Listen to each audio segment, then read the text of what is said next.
So Jared, it was Father's Day this past weekend. I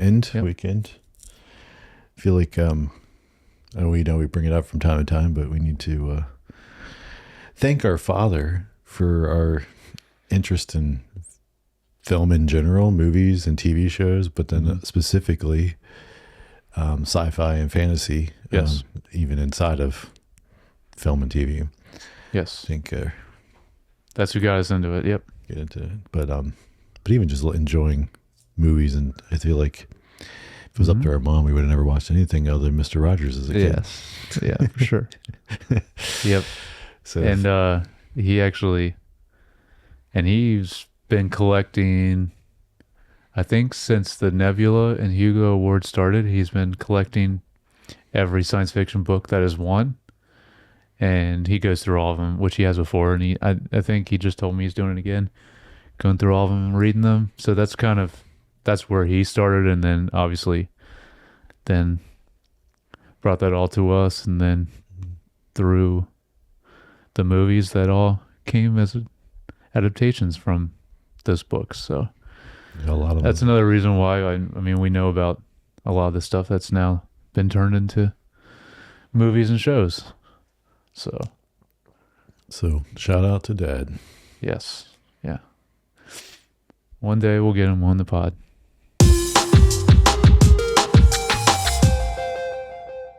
Hey, welcome back to Screen Time TV, a podcast where we discuss some of the latest streaming shows and movies.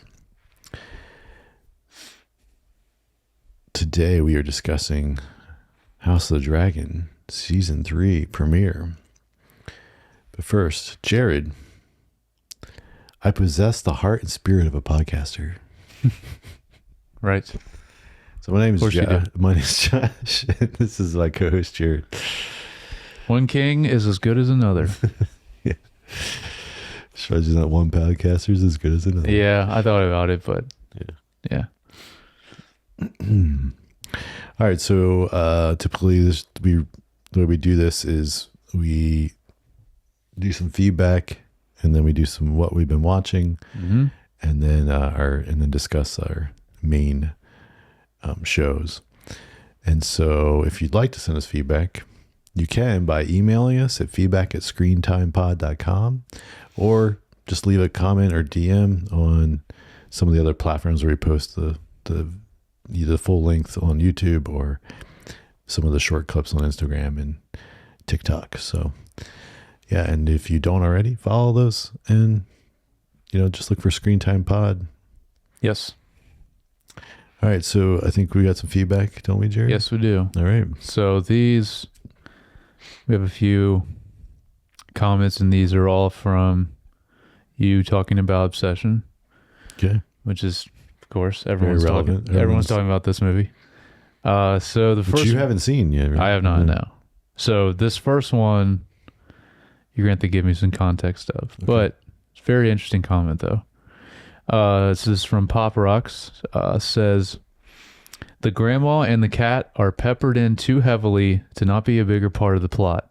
I think there are major Easter eggs in this film, and people need to take note that his search history went from nursing homes to Oxy to flirting to wooing. Come on. Okay, so yeah, can you explain this? I mean, I don't want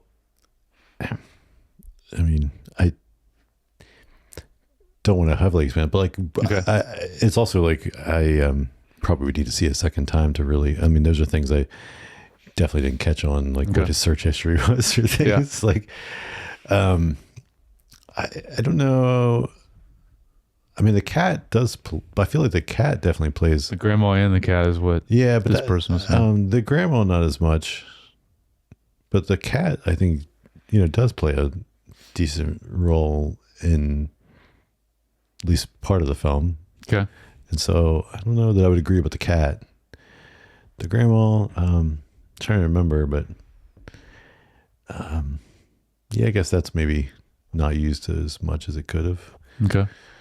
But yeah, it's again, it's hard to when you've only watched the film once, and of course now it's been several weeks. And yeah, I mean, this person maybe has seen it several times.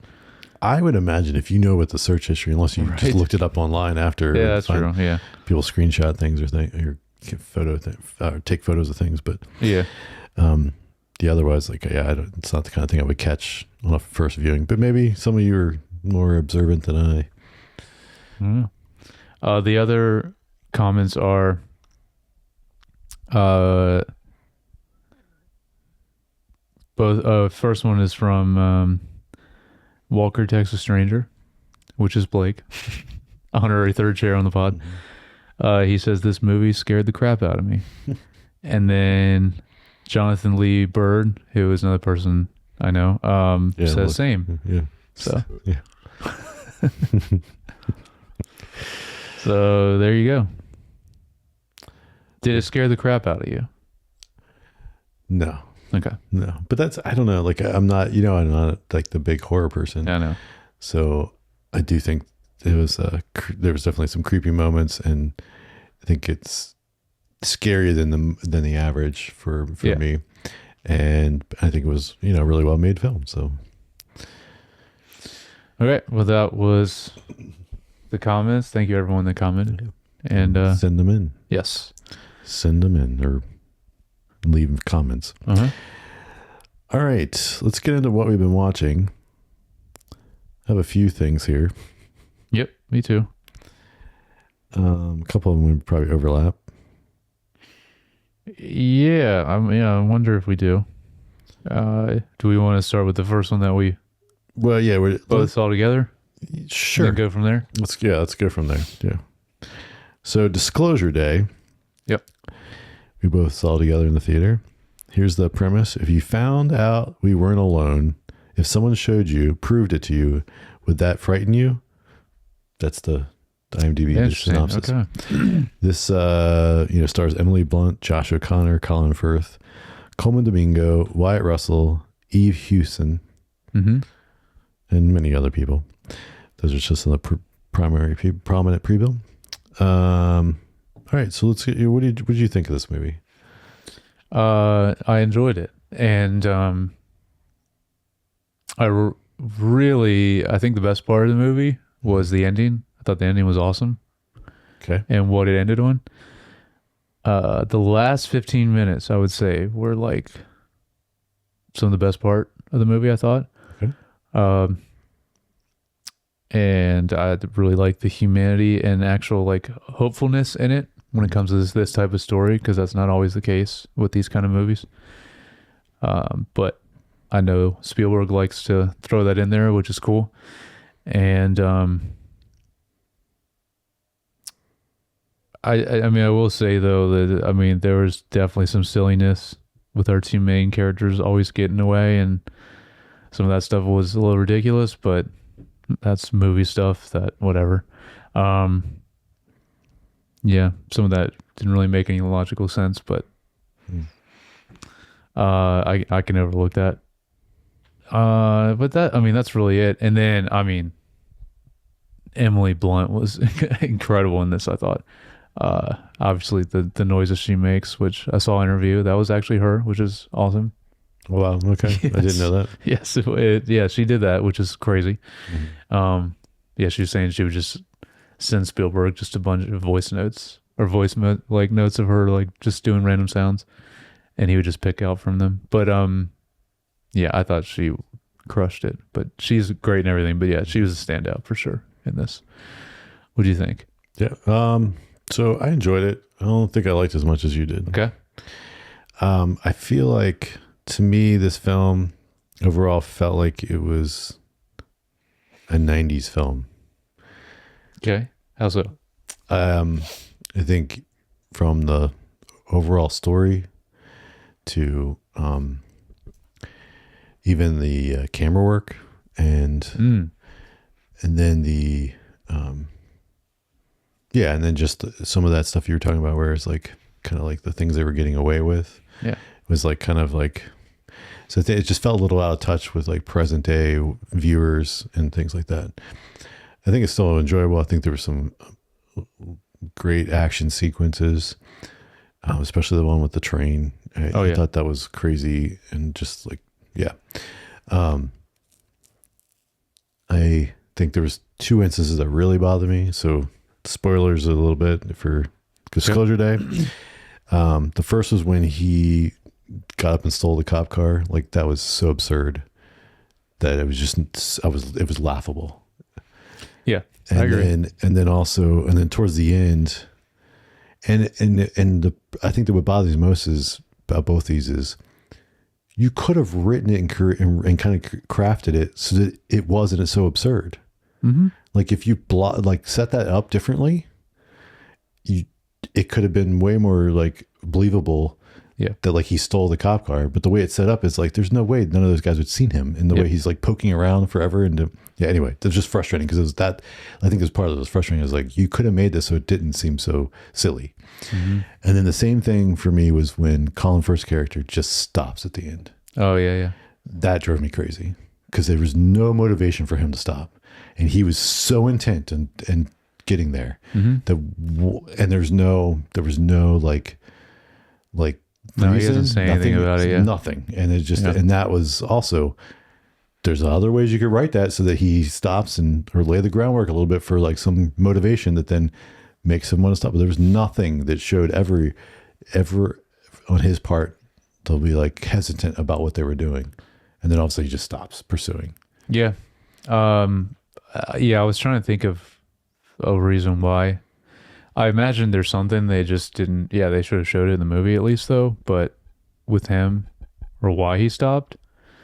But yeah, I mean, that one didn't bother me as much. But I'm sure there's a reason why. But yeah, it should have been explained, or he should have said something at least, or something. But outside of that, though, I just thought it was amazing. Like, well, basically starting from when you see all the footage, all the way up to like the final communication and what she says, and then like cutting there to the credits, I just thought was a really awesome ending. Yeah, I think again crafted well. Yeah, but just even using the news as like the outlet to get this out is like so 1990s and not present day.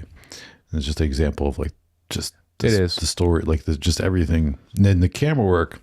I think that was more for cinematic reasons, though, for the news thing, because it would be weirder, even though it would make more sense logically, like in 2026, to have just like people seeing it on TikTok or something, as opposed to there's no reason that they couldn't taking over a there's broadcast. No reason they couldn't station. just go live from a phone and then it could just start blowing up on social media. I know, but I think that would be weirder and not as cinematic. I think that's the reason why they did it. Okay. Because I think it wouldn't have been as good to do it that way, even though that's what would happen. Yeah. But then I just want to touch on some like the amount of shooting into backlit lens flare shots on this was insane. Yeah. Like not and over the top way. Like I think like J.J. Abrams got crap for it back in like the Star Trek film when he did that, and this was way more worse. Like it was, and there was also like just the way it kind of moved the camera. A lot of times they had the camera moving for like constantly, like just that, like almost like they're almost circling the conversation of things like constantly, and just felt like too much and felt like, again, like very dated the way it was kind of created. And I did look it up, and it's like the main guy Spielberg's been using for a while. So it's still Janusz? Because I was gonna look that up because I was curious because I mean he's done a lot of great stuff, especially like Minority Report, because I was thinking of that in context to like, because that was the last thing. Well, no, I guess War of the Worlds, but I prefer Minority Report a lot over that one. But yeah, like that movie looks like awesome, and that intentionally looks like really like dirty and stuff, like what they did for that film. But yeah. No, I mean, I wonder why you shot it this way, but I don't know. Yeah, no, and it's like, but I did notice those. Yeah, there was a lot of those lens flares, especially. Then just like I love so I totally agree. Emily Blunt's performance is amazing in this, and I loved when she was hiding with using the. So some of the sci-fi stuff is cool. Yes. Like it's kind of different and. Not like, oh, I've seen this before. And the way she was using that tool to block the house from everything, people just running and stuff was like just a cool, like spectacle scene, and then like even the fire truck leaving, and like it just that stuff was cool. And then the last thing I'll just kind of is like, this is a little less like nitpicking than the other scenes, but just the general idea of the plots of the aliens. Like, like when you stop and think about it at all, it doesn't make any sense. Like, why do they need to set it up with these two people? There was no real reason it needed to be two people. There was no like all those things that like kind giving them of like the lore gifts. or like why did they need to give a gift to a person and let it show up 30 years later or whatever, and like there's no like explaining or any understanding of like the motivation for the aliens to do any of the thing they did. Was the because I thought it was a cool visual, even though the CG sometimes didn't look good on the animals, but I thought that was a cool visual with those. Because was that the idea, is that the aliens were hiding that way? Tell that they were just covering themselves like to be presented. I like to the that kids. idea of it.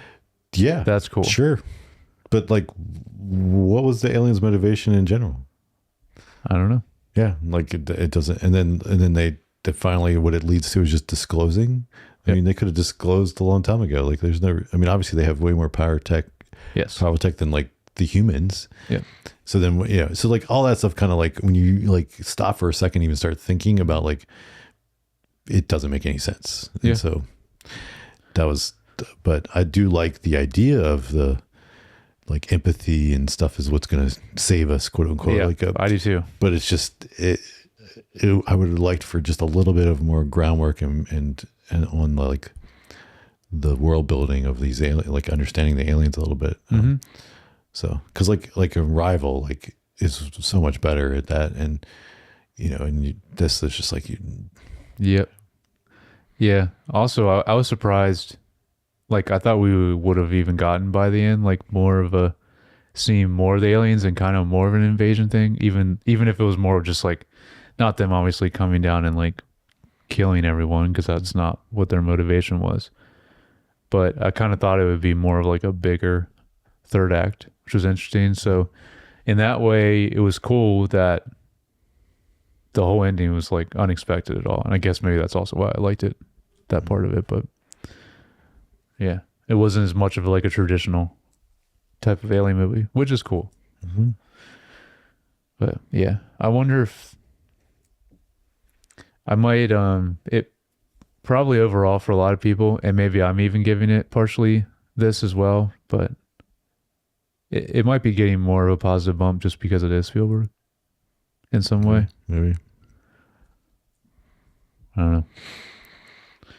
But anyways, that's still in theaters right now. Yep. It's the only way you can see it is in the theaters. Yeah, I still enjoyed it though, and still think it's definitely worth seeing for sure. Yeah, I wouldn't say it's not worth seeing. I just just feel like it's a missed opportunity to make a better film. Have you seen his? Well, let's just say at least like his last two films. No. Okay. Because I have not seen West Side Story, his remake of that, because that was 2 films ago. But I did see The Fabelmans, and that was like very, very good. But that was just about his life growing up. But it was really cool. I've heard that's really good, and that's amazing. I need to watch it. Yeah. But I'm not. Yeah. Because I haven't seen, there's a few of his like newer stuff I haven't seen that I wanted to check out. But I'm glad he's still making movies, and it's really cool to see him, like, because I was watching interviews and like seeing him do all that now, and obviously it's mostly people just like thanking him for like their childhood and like all that, but and of course just like asking him questions about all his movies. But it's really cool to see how it's kind of like Mel Brooks, even though obviously he's not quite that old, but it's just cool to see he's still so like energetic and passionate about making movies, and he's like, I'll never stop. Scorsese's like this too. Ridley Scott too. There's a lot of them like this, and it's just cool to see. Yep. Yeah. All right. You want to just did you want to talk about Sugar? I assume that's another thing you got. So, Mm-hmm. all right, Sugar season 2 came out on Apple TV. Sugar takes on a new case, tracking down the troubled brother of a rising local boxer. Mm-hmm. So we both really liked season 1 of this. Yes. That came out like 2 years ago, maybe. Yep. Colin Farrell playing the lead role, and it's, I have spoilers actually a little bit, but the twist is like halfway through the season you find out he's an alien. Okay. I was going to say, do we want to spoil that? 'Cause that's a big thing if people haven't seen it. You haven't seen season 1, yeah, but I said spoilers. So. But I mean, obviously, if you're picking up on season 2, like that's already like an obvious thing, and they show it in the recap and everything. So, what'd you think of the start of season 2? I mean, I think the same is probably what I said about it when we talked about this show before. But I just, besides from even like the twist part and all that incorporated in, like it's just an awesome and like really creative detective show, I think, and which is a big part of why I like it. And Colin Farrell in this role also is just like so great, and he's just such a likable character, and that's part of just how he is, and I guess that also plays into him being an alien, but also like just how he feels and like what he feels like he needs to do just for like people on Earth in general. Like you see that a lot with this character, and it's just really cool. But I love it. It's like the stylization of it, and it's like it's modern, but then also it's a lot of older detective stuff kind of thrown in there, both with the visuals and a lot of different things with the show, and it's great. I told Dad about it, and he was like, "Oh yeah, I already watched it," which is cool. So because I know he would love this kind of show. So, but yeah, what'd you think about season 2? And I just think it's just continuing from season 1. It's still great. I still really like it. Yeah. So I visually and just kind of like the world, like I enjoy being in it again, because it is like kind of has like a almost detective noir like vibe, right? And like has like this kind of a little vintage feel, even if it even though it's not, it's more present day really from a actual standpoint. Yeah, obviously he even drives like the old car and all that. Yeah. And it's always quoting old movies and like that. I love that scene where he tells that guy, the security guy, about like why his name, and like great scene.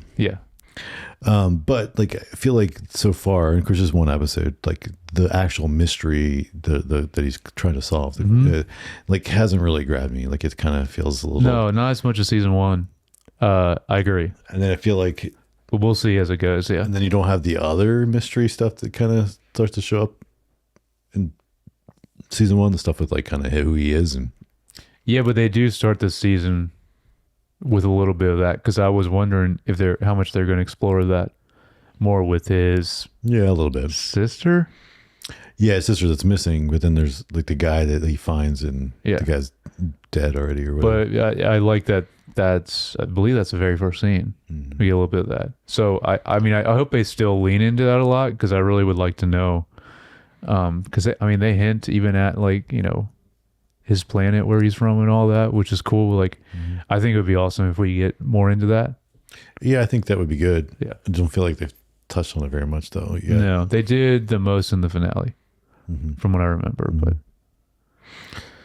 definitely everyone should check it out. Cool. If it's if you're into detective shows. Sugar on Apple TV. Yes. All right, I've got a couple other things. All right, well you go, because I just have one more. Okay, we'll do like 2 and then you can do it. I'll come back. So watch Never Change! ! This is a movie on / Disney Plus. Former high school seniors reunite in their 30s to complete their education after tornado abruptly ended their final year in 2005. As they return to the halls of North Meadows High, past relationships reignite and hidden truths surface. So this, I remember seeing the trailer, and I was like, oh, there was a couple moments that I thought, oh, it could be funny. Yeah, it looks interesting. It's one of those things that like the premise has good opportunity for humor. Yeah. At least for me, this film was horrible. Okay. I couldn't even finish it. Okay. I only watched like the first 40 minutes or so, and I was like, I can't. Is it just the humor's bad? Yeah, it's just nothing's that funny. It's just really, like, and then like overplaying same jokes that wasn't good in the first place, and it was just not good. That sucks. So I do not recommend. Never change from Disney Plus. It's on my list. I'll probably remove it then. Yeah, like I'm partially curious because maybe it just didn't land for me, but like I don't know if I'm going to check it out then if it's really that bad. Yeah. Okay. And then we'll do so voicemails for Isabel. This is a movie on Netflix. Jill leaves voice messages to her deceased sister telling her about her chaotic life in San Francisco. Wittingly, a mysterious Austin real estate agent begins receiving those confessions. And this has got Zoe Deutsch, I guess you say. Zoe Deutsch, yeah. And then Nick Robinson are the two leads. And then Nick Offerman is also in this. Nice. I thought this was, good for what the type of film it needs to be. I thought it was cute and sweet, and the two leads have good chemistry, which is always important. Nick Offerman plays like a jerk of a French chef, and she's a chef trying to get in San Francisco, so he kind of plays, and he's kind of funny. So for this kind of romantic comedy thing, I think it's pretty good. I think like I enjoyed this more than was the Office romance one. Yeah, I mean this was better than that. Okay. So that's voicemails for Isabel on Netflix.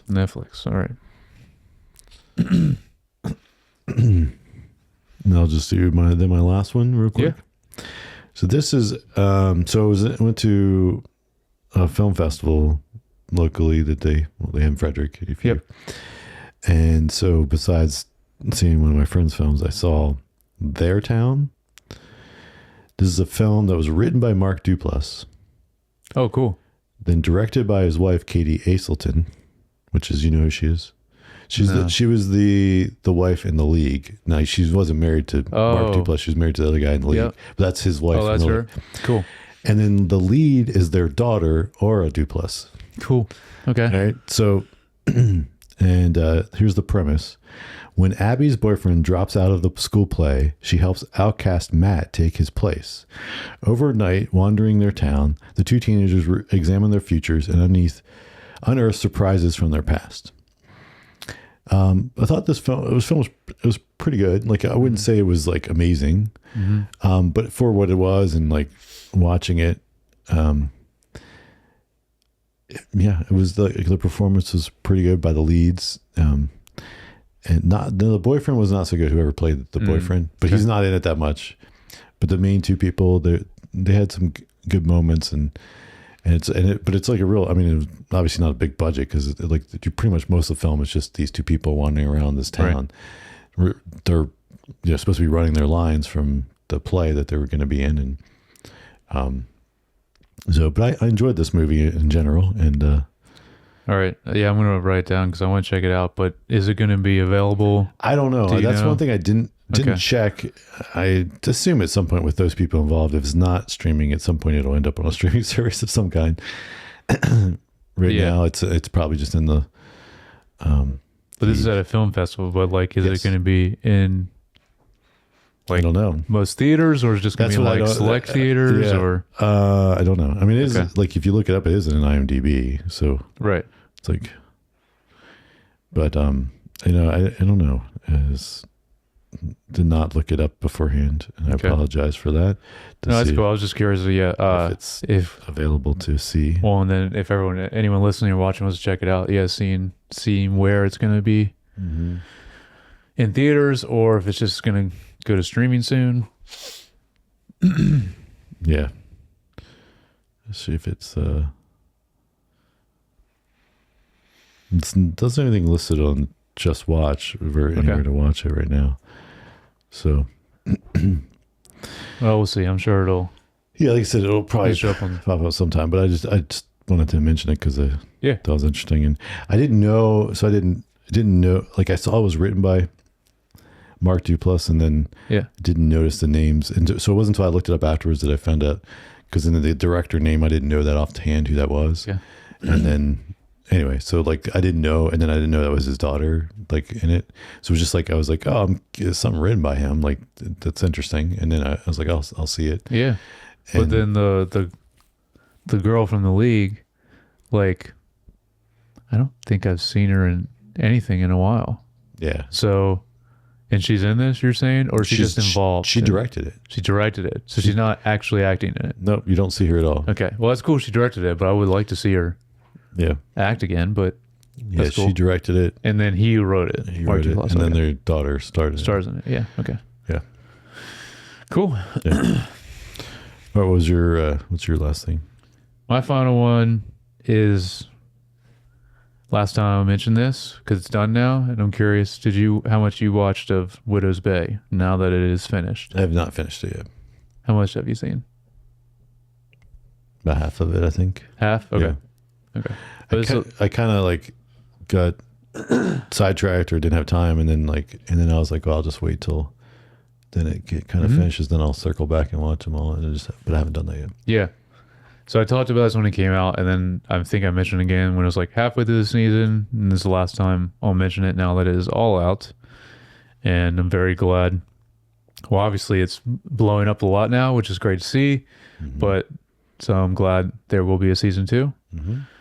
And I won't do any spoilers, but this is one of my favorite shows of the year. I think it's that good, and I talked before about this when the show first started, and I think you agree with me that just everything in this and the balance of horror comedy is done so expertly well, which is so hard to do. That's like the main thing it does, but honestly, everything about it, the acting, performances, the look of it, the score, everything is just like, it just works incredibly well in this show. It's just, it's like when everything like this is working so well and to such an incredible degree. It's like a symphony, and it's just like really cool to see because this doesn't happen that often.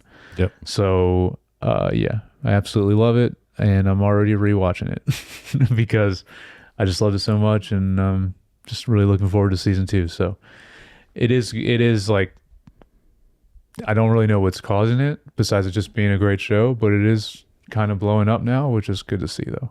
So,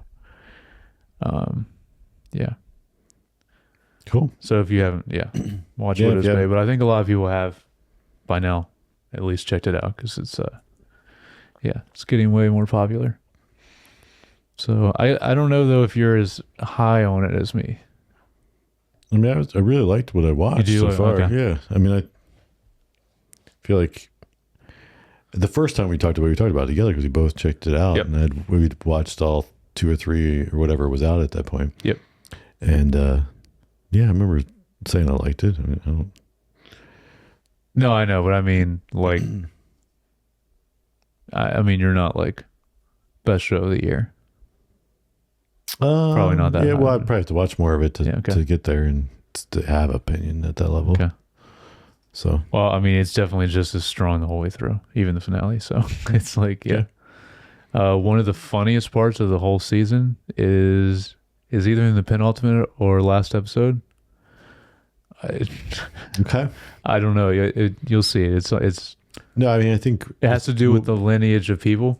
That's all I'll say. Yeah. And it's incredible. What she says. I think like we talked about at least initially, like it balances the humor and the horror so well, and just the vibe of it is in this like interesting middle ground that like is so unique, but also works so well. That like I think it's not a satire at all, which is like what it could easily fall into. Right, and I think that's what to me was the biggest draw in general. Was like just that alone. It feels fresh and different, and so all All right. Well, let's get into House of the Dragon, Season 3, Episode 1, Salt and Sea, Fire and Blood. Mm-hmm. Driven by her faith in Alicent, Rhaenyra positions herself to take King's Landing while the Triarchy sails to take on Carlos and the Gullet. Gullet, yeah. Corlys, I think is Corlys, yeah. It's the sea snake. Sea snake guy, yeah. Corlys. All right. So before we get into like specifics, how'd you feel about this coming back to this and the kickoff of the season? Well, I had to watch some YouTube refreshers because it's been a while to remember. Mm-hmm. We did cover last season, mm-hmm. and on the pod, and it's very interesting because the main thing with that, I know we still both liked season 2, but obviously the ending was the big letdown of last season. And this is like, it's almost like this should have been the finale, mm-hmm. this first episode, which is crazy because of like what all happens in it. And that would have made last season such a stronger season if this would have been that, mm-hmm. which is weird, but I don't know the reason why they didn't do that. But this is just a fantastic start to season 3, I thought. And I mean, if they keep this going, this is going to be the best season, I think, of the show, which is exciting. So hopefully this, but yeah, I think, especially in this episode, like they just do everything in this that makes this show like great and makes like Game of Thrones great in general. Like they just, all that is done really well in this first episode. And it felt more polished and like they were just locked in general with everything in this episode. So yeah, I thought it was great. Cool. What'd you think? I think where we differ is I did not watch any YouTube videos to recap. So all I went by was the just official recap intro to the show. Well, it was the actual HBO's. They had it on their YouTube channel. It was like 15 minutes long. Much longer than what they put than the actual.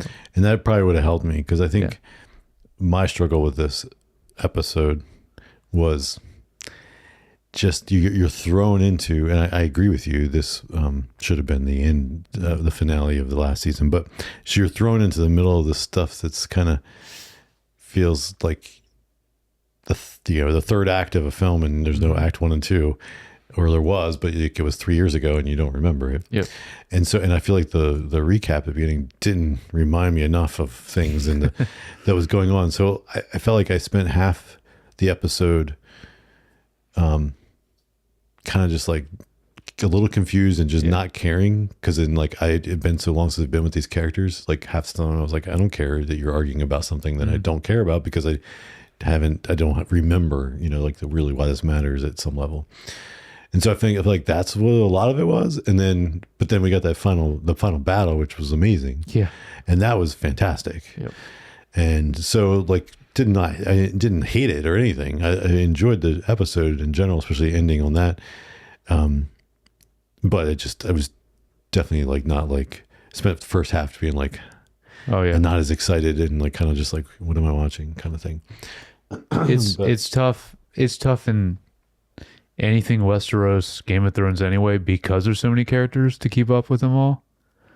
And obviously House of Dragons the same way. That all sound the same. Yes. And House of Dragons just like that. And then so that's tough anyway, but then if you're going in like you did, not really remembering much that happened before, it's gonna be really tough to get thrown back into it. There's still some, and I apologize in advance because Josh and I both won't remember some characters' names. I try my best to remember everyone, and it's going to be tough. This was we need a printout like we did for Shogun. It'd be helpful, but that'd be too big of a printout. Shogun didn't have quite as many characters. This would be like so many. But so one more thing is, even the way the very last, which we'll get to, the very last shot of the episode, like that would have been amazing to end season 2 on, Yes. So like, It's just strange. Anyway, but Well, so speaking to that, yeah. I heard somewhere, I remember or read that I think there was going to be, and then because of the writer's strike, they couldn't finish the script for this episode. Because then once the strike was in place, like you can't change or add anything, and it was like not complete or something. And so was this even filmed that long ago? No. So they couldn't go into production on that episode. Okay.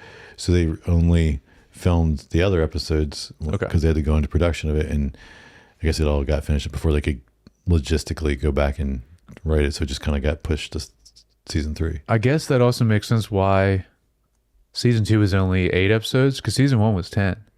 But then I looked, this season's only going to be 8 also. So maybe that's just what it's going to be from here on out. Budgetary standpoint. Well, yeah. But I mean, I would rather that, especially like if we get stuff like what that was in this episode, where you could do a lot more. That is very expensive to do. Because also like the amount of, which is great for this show because of what it's about, but like the amount of dragons also we get in this episode was amazing. It's like crazy. And like you need that for obviously the Targaryens in this time period. So yeah, if we have less episodes but they could do more of this in the battles, then I obviously would prefer that. Also, the last thing is, because I looked, 4th season is going to be the final season. I believe that's also 8 episodes. So that's cool that they have an ending mapped out, and obviously this is based on a book that's complete. But obviously the way they're adapting it's different because it's mainly more just a history book. Mm-hmm. I believe is what it's just a history of the Targaryens. Yeah, but anyway, so it's good. We'll have one more season after this, and anyway, I think this and the final season is going to be pretty intense, and I think a lot's going to happen. So I have faith that this half of the show as a whole, I think will be better even than the... It's a good chance, especially, I mean, as long as we don't run into more issues like a writer's strike or something. Yeah, true. Yeah, I have that. Well, just reading that gave me more hope even for this season then, because it's like, well, if they were stuck not being able to tweak and make adjustments and then finish like a script, then it's like, well, and it turned out decent. Like, yep. So, well, besides all that though, how did it feel? Like, did it feel nice? Well, although we did have this recently with the Night of the Seven Kingdoms, but like, how'd you feel getting back into like Westeros? Like, did it feel good? Because like, for me, and it was the same way that a Night of the Seven Kingdoms. Like, it's just feels good to be back in this world, just because I like it so much. Yeah. Cool. All right, let's go through what happened this episode. So we open with Corlys and Alan's conversation, and about the father-son-ness of it all. And again, this is kind of where it was like, for me, not remembering even really as much what was going on, kind of didn't land as heavy as I think they were intending it to be. Yeah. What do you think? What do you feel about? This is good. I like obviously the stuff later with these characters in this episode. I mean, even the part where he sits them down and gets like this really old bottle of wine or whatever it is, out, and kind of has a heart to heart with him, and then obviously what plays out with him, the son, later too, was really sick. But yeah, I mean, this beginning though was more set up.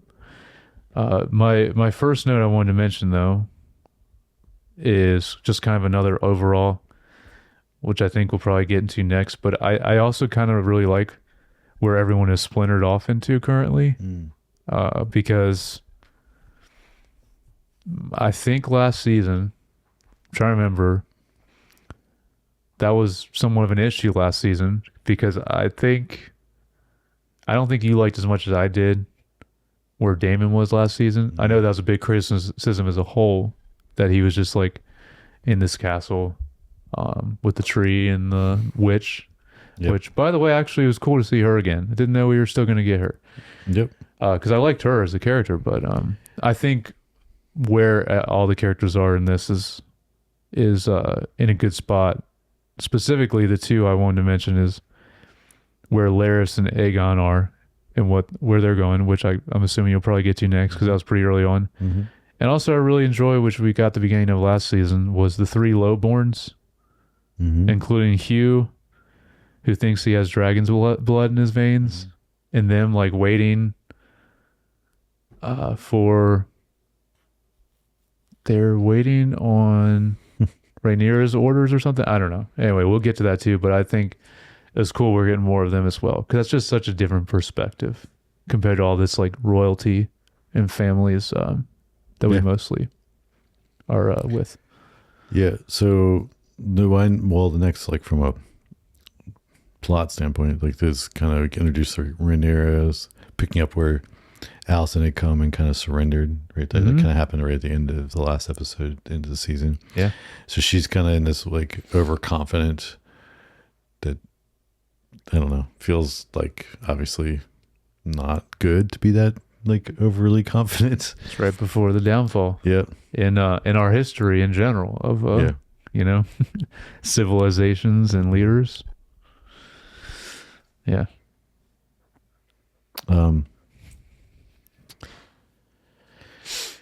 So it just kind of lays the groundwork for stuff later, I think. Oh yeah.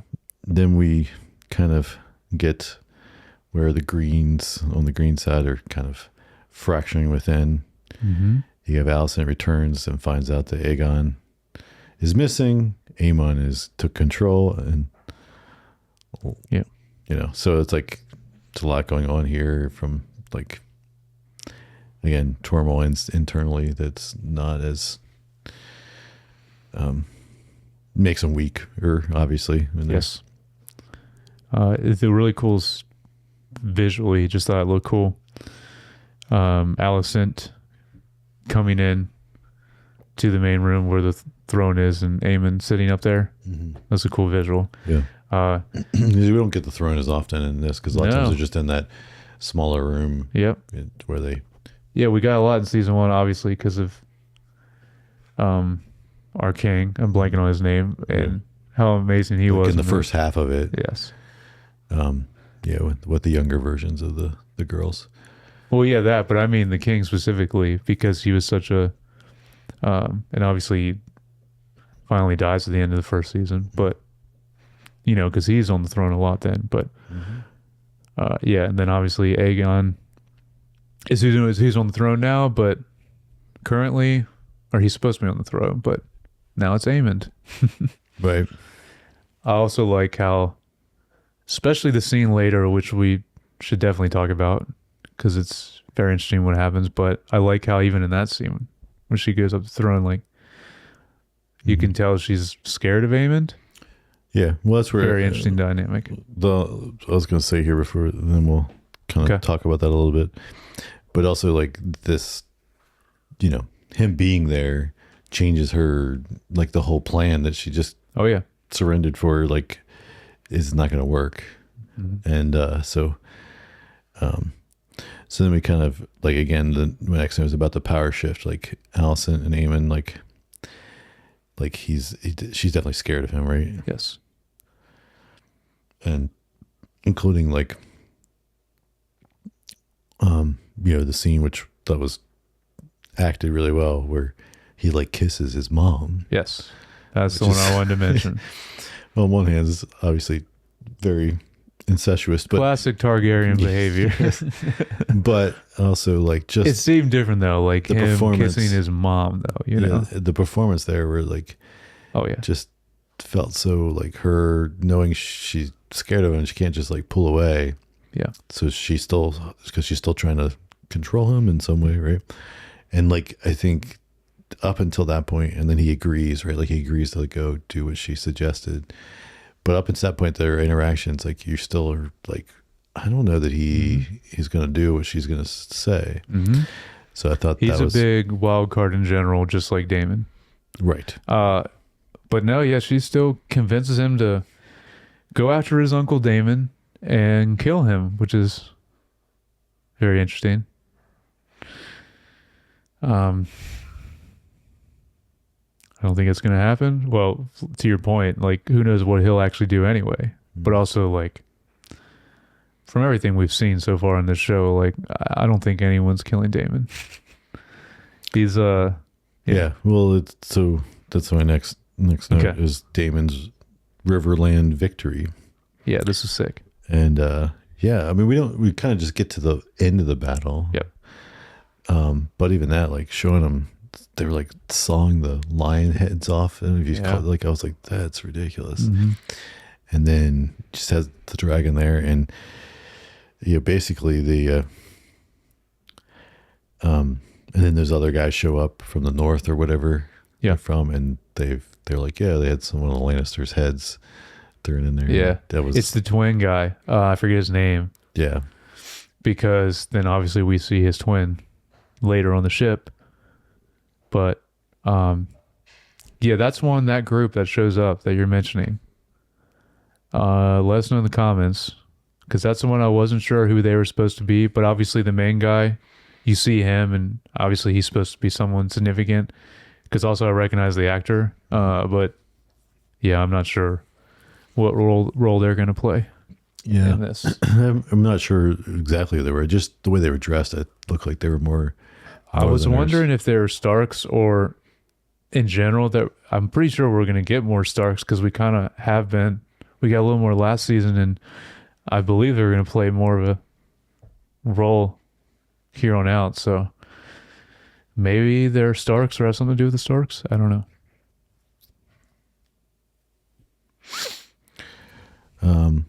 By the way, I'll go ahead and say we're only show watchers, so we're not going to know as much about this world as other people. The book, we don't read the books. So I have not read the books.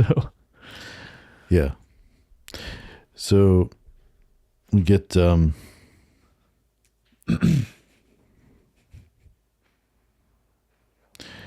we get Rhaena, like, getting the sheep stealer. Is that his name? Yeah. Oh yeah, that's actually technically the beginning. Yeah, it's towards the first beginning as well. year. Yeah, like, she basically get able to bond with it, and it's also a very big dragon. Yeah. They do such a cool job though. Like, all of them look unique though.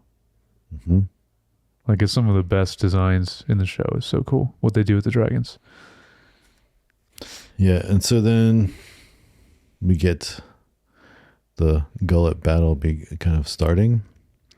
So we get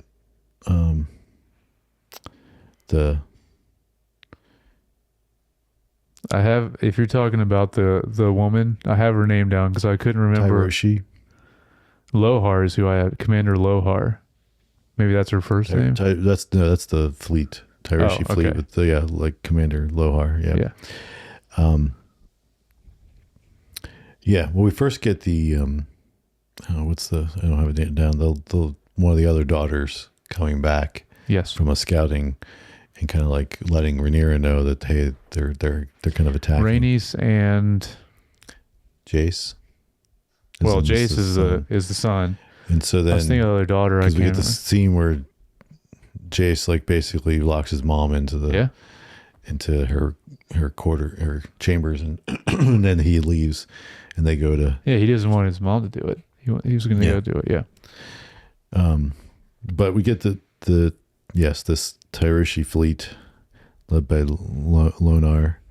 Commander Lohar. Really cool character, because we only got introduced to her like later on, I want to say, last season. Yep. We haven't gotten too much of her. And the just naval battles to the start of it was really cool. Incredible, yeah. And might be up there in some of the top battles in Game of Thrones so far. I mean, as a whole. Yeah. Well, we've never seen a proper naval battle like this, ship to ship, before. Right. We've seen battles where the sea is involved, though, like the Black Fire in Game of Thrones early on. I forget the name of that battle, but but like a proper naval. Mm-hmm. This was, yeah, very cool. Yep. So, and then Lohar like targets the high tide, like the main ship, because one, she's got a vendetta, and then two, she's like, well, if that's gone, that he's gonna just kind of destroy him in general. It was then becomes the pinnacle of the thing, but. So that we start to see the battle continue to go, and then the dragons come in, and we get to see even the I guess the catapult or whatever you want to, the giant. I guess it's more of like a giant crossbow, but with the anchor attached to it. There's a name for it, I forget what they call it. Yeah, and so hitting Jace's dragon. And Vermax. That's when I had to write down because I couldn't remember. That's his. And like him dragging that thing and starting to go down, and then and then what's her name comes in and kind of like they cut that, so then he's like free. Yeah, she tries to save him, and so then he's fine. He's good, and then Rhaenyra's shows up with her dragon, and this is when things go. Oh yeah, bad. well this was so. Unexpected. Yeah. But as soon as it starts happening, you're like, oh, that makes sense. I mean, it's a wild animal. Yeah. Like she's not going to instantly control him. And so then he's just attacking everything. Yeah. And attacking the other ships that are their ships. So the friendly ships, he's attacking the other dragons. Like he's just going all out. Just being like, I'm having fun here. I'm just going to destroy everything. Yeah. And so she's freaking out the back. And so keeps trying to say like obey. And, he's just going. I think it's just like the irony of like, Jace jumping ahead and not doing what he's supposed to do. And then her, Rhaenyra's also like, they sent her off and was like, no, sorry, you're not going to have a dragon. And then taking, just like people taking things in their own hands doesn't normally pan out as well. No. So anyway, so eventually she gets him to leave, but it's too little too late. And, Jace gets shot again, like his dragon gets shot again. And this was one of the anchor things. And watching this, him and the dragon specifically, like kind of fall and like drowned. Yes. Like so, like gut wrenchingly to watch. It really was. They did such a good job of making like you believe that dragon was fighting for its life to come out of that water, but like couldn't. Yeah. I have a note about that. Yeah, you really feel, especially the sound of the dragon Vermax like dying, and like it was brutal. And then I was mentioning like the look of the dragons is so cool and visually what they do with it, but the sound design of the show is great in general, but especially all the sounds they created for the dragons and the sound that they make and all those sounds that they created are just like so well done, so awesome. You really feel it. Yeah, that was like, it was brutal.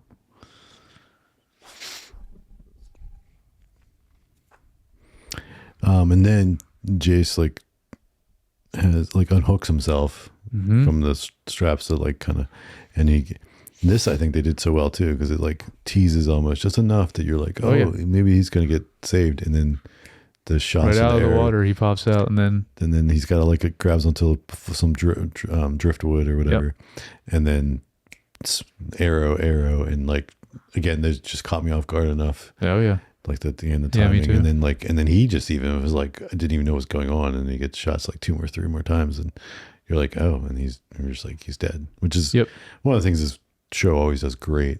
For sure. Like, there's no plot armor for most people. Yeah. And I mean, even the final shot then right after that, where he's floating there, and it's like a shot from way under in the water, so cool looking. Yeah. Great way to end the episode. The last thing I wanted to mention is I was like, go ahead. Sorry. No, it was just the end of the naval battle. Yeah, it's going to come back. Okay, yeah. All right. So that though, where they're chasing, he goes down that canal, and That's what I wanted to mention. cool. That was a cool visual, and you know, Very narrow and shallow waters. Yeah, and she makes it through, but like the other two boats are with her didn't. Yeah. And then, but then to get through, they're throwing the knights that are like with her from the other guys like overboard, so they don't be as deep. Yep. I thought that was funny, but then this final like they just her ship is designed just to ram another ship, like the front of that thing, and they're just I know you see it almost completely like the whole way through. Yeah.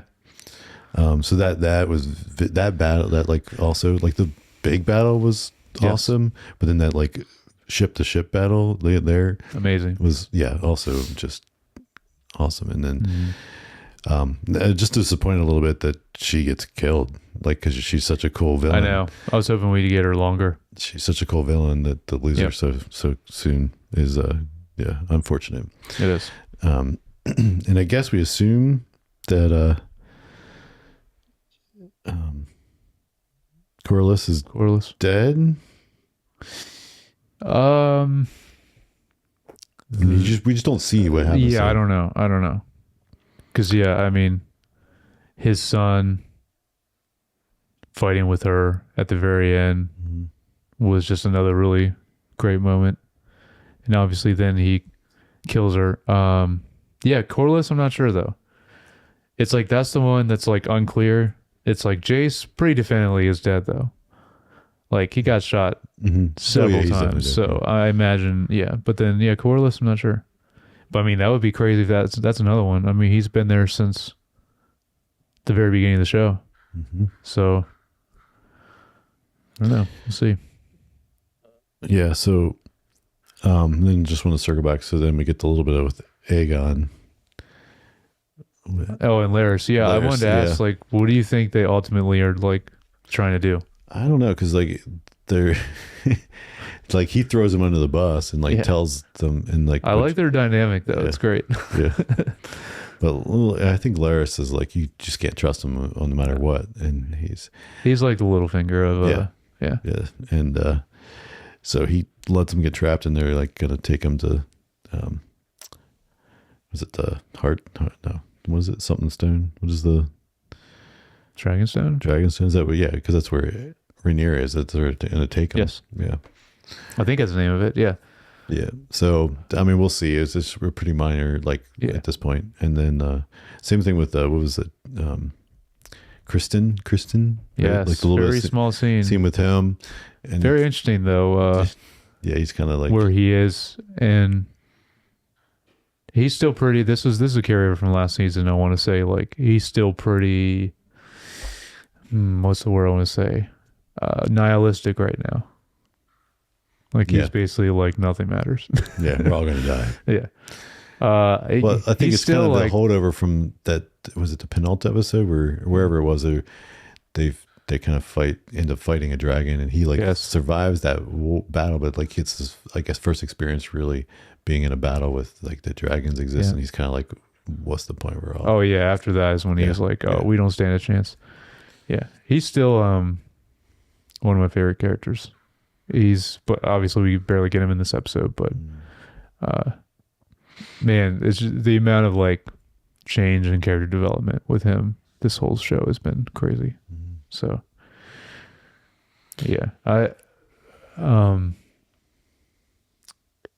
Aegon,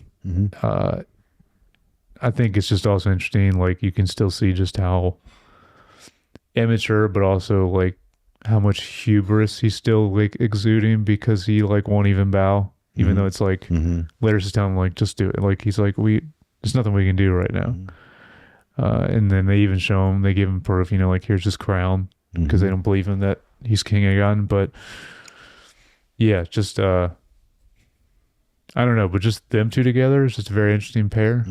Unlikely pair that I like their dynamics. So Otto Hightower, we did not get it all. He was lastly imprisoned, I think. Yeah, he was like in a carriage, like a prison carriage or something, getting carried away. I don't know how much he's going to be in the season because he's a main character in Star City now. Oh, yeah, I still haven't watched Star City. He's one of the main characters in it, but like, I'm assuming he'll still be around somewhat. Yeah, I'm sure he'll pop back up at some point. But yeah. What do you think of that's the only thing I only mentioned we didn't talk about too much, but you like the 3, I think they call them lowborns. Oh, right. That part is interesting too. Yeah, that was so they were waiting. They're just waiting around. They're waiting for I think they say Rhaenyra's orders. Well, her orders was for them to wait there for Aegon's brother. Aemond, yes. Aemond to come through with his dragon. Right. And in the meantime, but yeah, you're right. She shows up and is like, you guys need to head. She needs your help over here. Yep. Back at, where was it? Dragonstone? I don't know. I don't remember. Yeah. Yeah, the conversation was interesting. And the guy giving a little backstory of. Yep. Yeah, I think we'll probably see more of them, but later. Yeah, I like that having them in here too as a plot line because, like I said, we mainly just deal with all like this really like the opposite of them, like all this royalty and like that end of it. And it's interesting seeing characters that are way outside of that. And even though Hugh might have some lineage there with them, because wasn't it last season he went up against one of the dragons? There's something that happened with that. I can't remember, but because he was in the last season a little bit, but yeah, I can't remember what. Then with Rhaenyra, like the other scene, kind of towards the end, with her like ripping her, like the clothing that the person was even just mending or making, and just ripping it up, and her frustration. She's definitely unraveling. Yeah, that's a thing with Targaryens, though, right? They get a little mad. Mm-hmm. So I don't know if this is the start of that or not, or she's just like frustrated. Very true. Yeah. So only time will tell. Yeah. I mean, I think Aegon's the one that's gonna happen too, but I don't know. We'll see because he's not even on the throne now. I don't know. Yeah. Anything else you got, or? No, it's just interesting now. After watching Night of the Seven Kingdoms, it's like that character was also, I mean, he's Egg, but he was also an Aegon. It's just interesting getting that connection. Yeah. So. All right, cool. Well, what are you guys' thoughts or opinions, things you want to share with us? Let us know. You can do that by emailing us at feedback@screentimepod.com or leave a comment or DM. And if you don't already, please like and subscribe on Apple Podcasts, Spotify, YouTube, Facebook, Instagram, TikTok, and just, search for Screen Time Pod. And we appreciate all you that already do. And just let us know. We will continue our coverage of House of the Dragon, episode 2 next week. Yeah, leave your comments about House of the Dragon because I'm curious what I think people think about this new season. That will also start. By then, we'll start the. Oh yes, the bear. Yes, finale. We'll be final talking season about 2, that as and well. I think those are getting week to week, so we'll probably kind of touch on that every week too. I heard something about it still dropping all at once, so I'm not sure. Okay. So we'll figure it out if we're what we're covering, how much of it, and all that. Yeah, I'm not sure how they're going to release it. So. All right. Well, and then just let us know. We'll read it. We'll read that on the episode. And then if you like to follow either us on Instagram, I'm at JYoungBar. And I'm at Jared Youngbar. All right. Well, I'll talk to you guys next week.